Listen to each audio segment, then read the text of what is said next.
Election workers, the vast majority of them women, say they're feeling vulnerable to the charged political climate surrounding the 2024 election.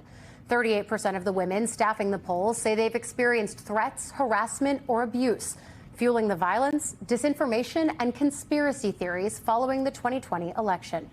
Joining us now, Elizabeth Landers, lead correspondent for the Scripps News Disinformation Desk. And Liz, you traveled to Surry County in North Carolina to really dig deep on this. What did you find?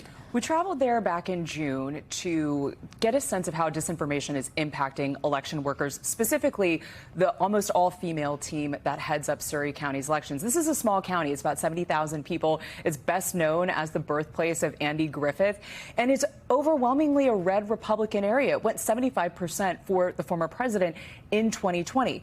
Despite that, though, and despite him winning that area, this small community has been dealing with mis and disinformation around the elections since they took place. And the woman who heads up the elections there is Michelle Huff. She's a team of just 4 other people helping her administer these elections. They're working on this year round.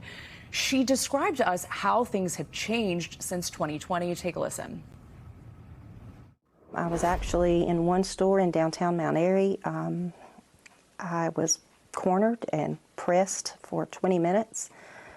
This person was getting everything that they felt the 2020 election that Trump did not win because of what election officials in this country did. Even in my church, all of a sudden election officials are people to not be trusted and not believe. And Allie, disinformation in Surry County for Michelle really reached a head in 2022. She said there were people that showed up at their office, confronted her about their voting systems, were asking her to see the voting machines, which the North Carolina State Board of Elections says that would have been illegal to give access to people who are not allowed to be around voting machines, that access to critical infrastructure there. They said they had evidence that the voting machines were pinging cell towers in 2020. So they were pushing conspiracies and unfounded information to her. And Michelle said that she has had to harden their office, make changes there, that she never thought that she would have to consider the safety of herself, her staff, her family, but really she has in the last 4 years.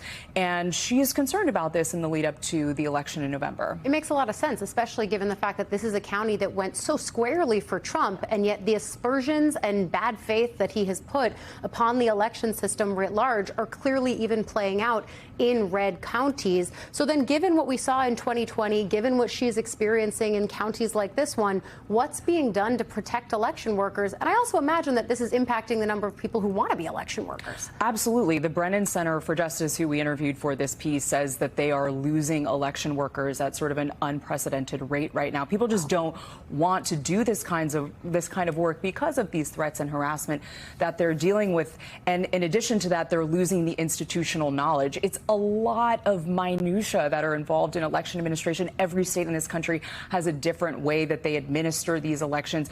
So the Brennan Center is concerned about that. And I would also just add, too, that 80% of these election workers in this country are female. So part of the reason that we were focused on this story is because we've been tracking how disinformation is impacting women over at Scripps News. We've been kind of doing a series on this.